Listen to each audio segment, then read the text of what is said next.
Ah, okay. Pagkain ng black soldier fly. Yung black soldier fly, ano siya? Pagkain siya sa Isda rin.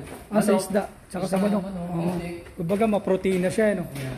So, kakastart lang muna rin. Mga siguro less than Black soldier fly, kaya mabilis siyang dumami. Mga ganyan lang pagkain nila. Naayos lang po namin. Kaka-start lang po namin. Ay, dami na. Trial and error ho. Oo. Naglagay kami ng konting tubig kasi ang daming langgam ho dito sa lugar namin. Oo nga. Hindi mo kaya i-set aside. Papapakin yung ano yan, yung langgam. Okay, ito mga black soldier fly din.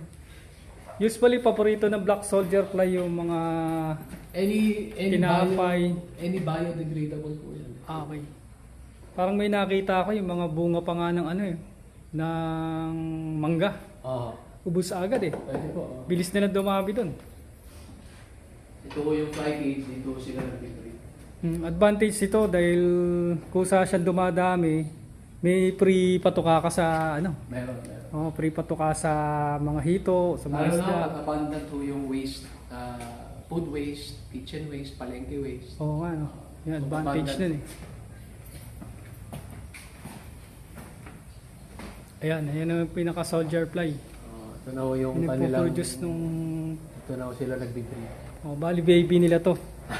Itong mga parang uod. So, nagpapatuka na ho kami ng larvae sa tilapia. Hmm. So far, okay naman. Ina-accept nila. Okay. Bali Sir King, nagbebenta rin kayo ng ganyan, soldier fly. Sa ngayon, hindi pa po. Oh, kasi konti pa naman eh. Wala pa po kaming mga pang sariling consumption lang po namin. Okay. Nasa trial stage pa lang po kami. Okay. Bali saan po kayo kumuha ng ano? Meron po kaming nahanap ko lang po sa Facebook eh. Ah, Supplier ng eggs. okay.